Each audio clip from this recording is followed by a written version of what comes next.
کو آگے بڑھانا ہے۔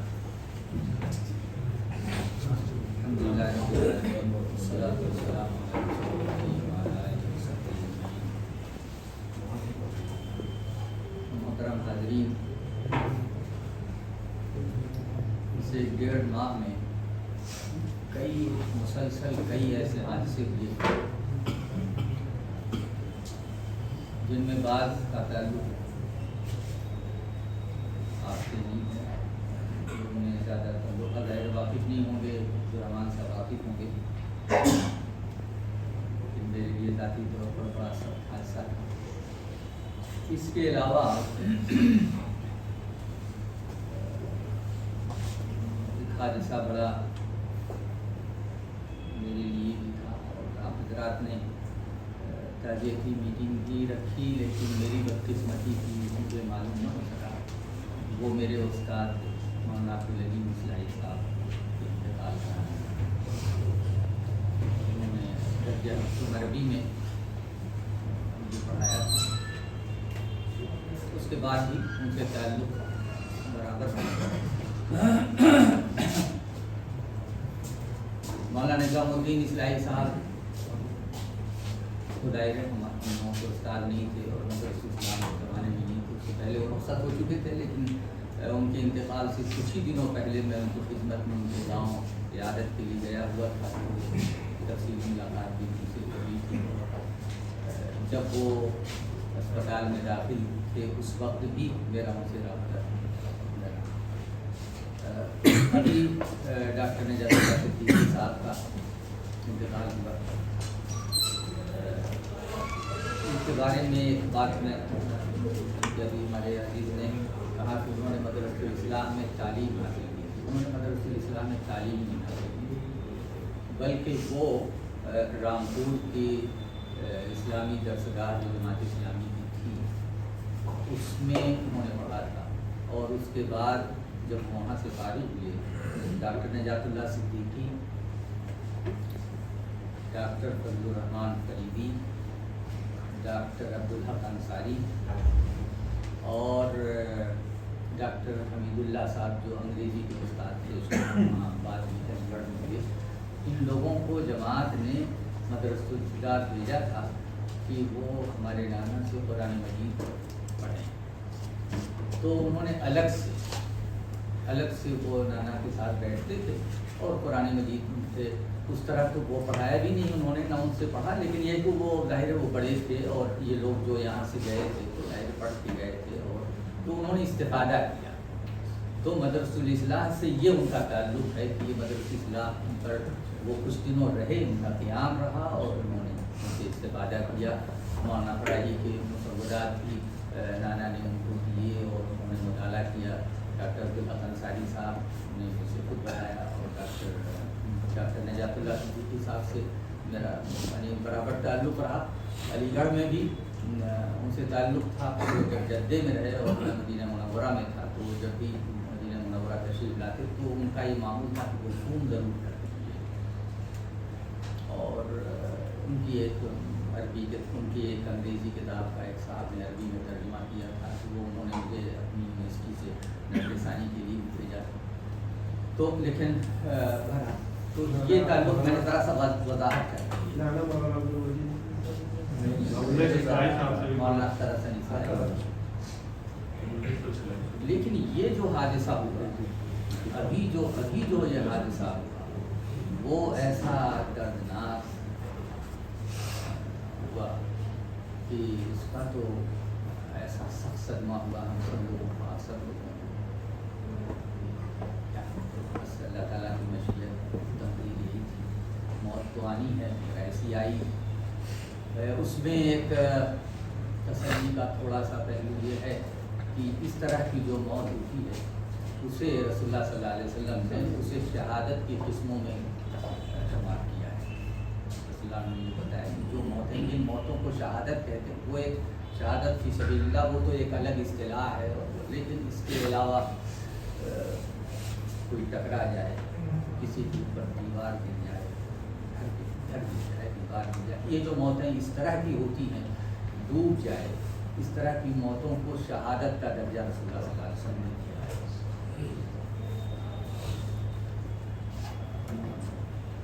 आखिर तक देखिए मैं उन्हें अबुल फैज़ ही कहता था, इसलिए कि मैंने उन्हें अरबी सोम हारून में मैंने उन्हें पढ़ाया था। 1974, 75, 76 में मैं वहाँ मुदर्रिस था मदरसा इस्लाह में। तो अबुल फैज़ और सरफराज, बल्कि हाफिज़ अब्दुल सलाम बनारस के, और हमारे छोटे भाई राशिद, उन्हें भी पढ़ाया मैंने। तो ये उस दौरान के हमारे तालिब इल्म थे। और फिर जब वो मदीना मुनव्वरा में उनका दाखिला हुआ, 4 साल का वहाँ ये होता है, कॉलेज 4 साल का होता है। तो उन्होंने कुल्लियतुद दावा में, अबुल फैज़ ने कुल्लियतुद दावा में पढ़ा और सरफराज ने कुल्लियतुल लुग़तिल अरबिया में पढ़ा। 4 साल उन्होंने पढ़ा। एमए में दाखिला लेने की किसी ने कोशिश नहीं की। उसके बाद ये वापस हुए। अपने हालात होते हैं, सबके अपने हालात होते हैं। फिर यह है कि वहाँ उस ज़माने में कहीं न कहीं से कोई तकर्रुब हो जाता था, तो एक तकर्रुब हो गया। उनका भी, सरफराज का भी हुआ, इसका भी हुआ, तो वो जारी था। सरफराज का तालिब ख़त्म हो गया। मुझे अभी मालूम हुआ कि इनका इस साल शायद ये तो मदीना मुनव्वरा में 4 साल उन्होंने गुजारा। तो उन 4 बरसों में वो ज़ाहिर मुस्तकिल घर पर आना जाना, मुस्तकिल ताल्लुक़, इसलिए कि मदरसा इस्लाह के असल में ये 2 ही तालिब इल्म वहाँ दाखिल थे जामिया इस्लामिया में। यहाँ जब वो लौट के आए तो ज़ाहिर हर साल मेरा आना और मदरसा इस्लाह जाना और इन सब लोगों से मुलाकात। और फिर हमारे वालिद साहब खासकर कुतुब खाने में वो जो दरमियान का वक्फ़ा होता है तालीम के दौरान, उसमें वो उनके साथ वालिद साहब बैठते और वो उनकी लाई हुई चाय से वो भी इस्तिफ़ादा करते, वालिद साहब भी और लोग मुस्तकिल। तो एक बेतकल्लुफ़ी है, तो उनसे वो बेतकल्लुफ़ी भी रही वैसे ही जैसे पहले थी। और हम लोग यानी तालिब इल्म और उस्ताद में हम लोग जब कंठ पढ़ाते थे तो उस दौरान यानी कोई बहुत ज़्यादा यानी तकल्लुफ़ और तसन्नुअ और फासिला और इन सब चीज़ों का यानी मेरे उसमें तो कोई रवाज नहीं था। यानी तो हम वैसे ही बेतकल्लुफ़ थे। तो बाद में वो बेतकल्लुफ़ी और बढ़ती गई।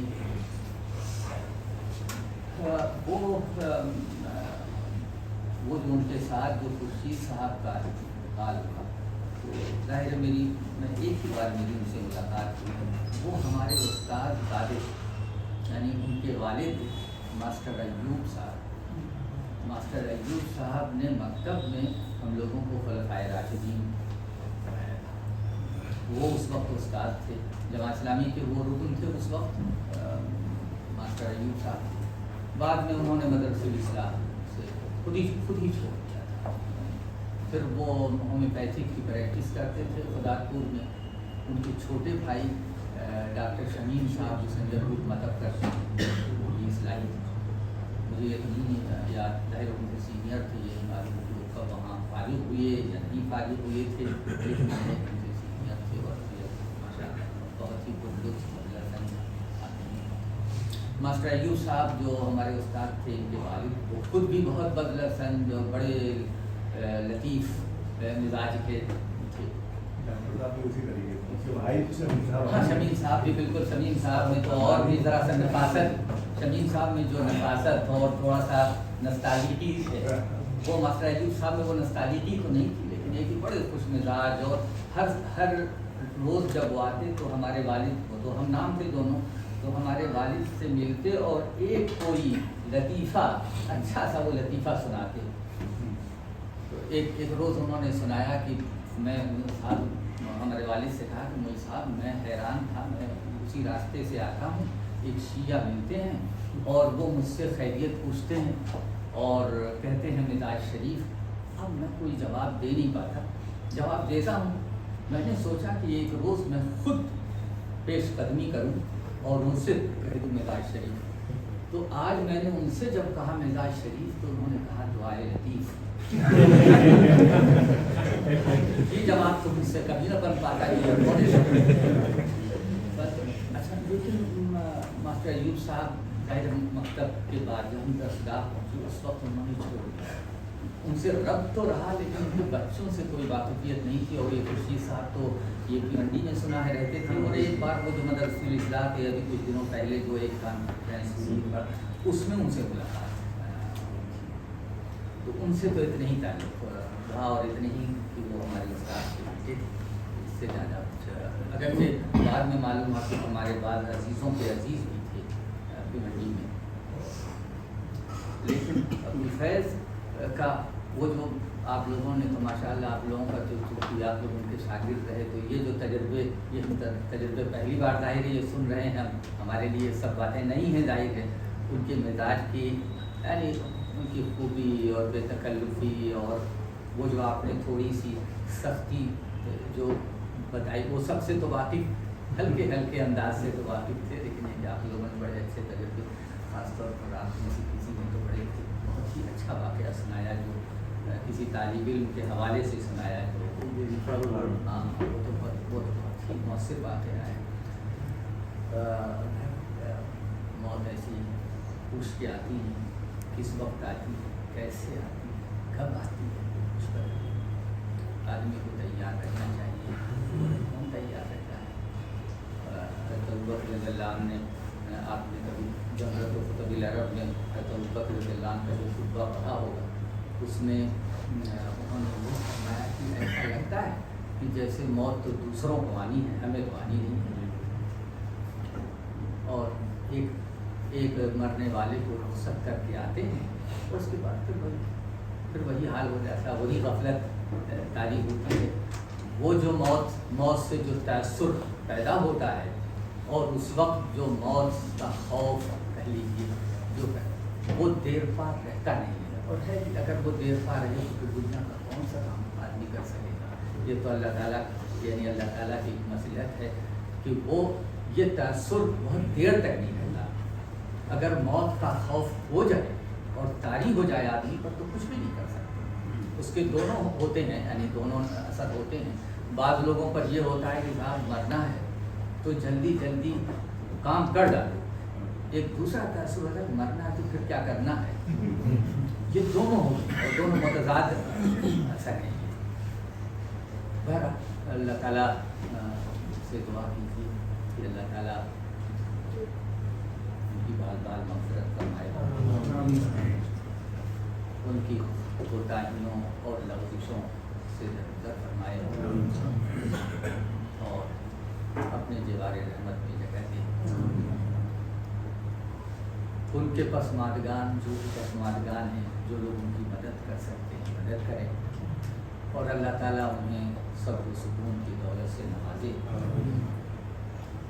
और ये जो आप लोगों ने ये जो बयान किया, वो उनका ये सदक़े जारिया है। वो जो मशहूर हदीस में रसूलुल्लाह सल्लल्लाहु अलैहि वसल्लम ने फरमाया कि आदमी के पास तीन ही चीज़ें तो बाकी रहती हैं, उनमें ज़ाहिर है एक नेक औलाद है जो दुआ करे, सदक़े जारिया है, इल्म है जिससे कि लोग फ़ायदा उठाते रहें। अगरचे इल्म सदक़े जारिया भी होता है, उसमें भी दाखिल है, लेकिन अलग से ख़ास तौर पर इसलिए बयान करता है कि अब ज़ाहिर है उन्होंने पढ़ाया, उन्होंने तालीम दी, उस तालीम से जो लोग भी फैज़याब हुए हैं, और फिर उनके ज़रिए से जो लोग भी फैज़याब होते जाएंगे, उनका अजर जो है वो बहरहाल उनको मिलता रहेगा। तो अल्लाह ताला उन्हें इसका अजर अज़ीम अता फरमाए, और उनमें जो खूबियाँ थीं, जो खुसूसियात थीं, जो खूबियाँ थीं, जो नेकियाँ थीं, अल्लाह ताला उनका मग़फ़िरत फरमाए। और हम जो खूबियाँ थीं अल्लाह ताला उन खूबियों से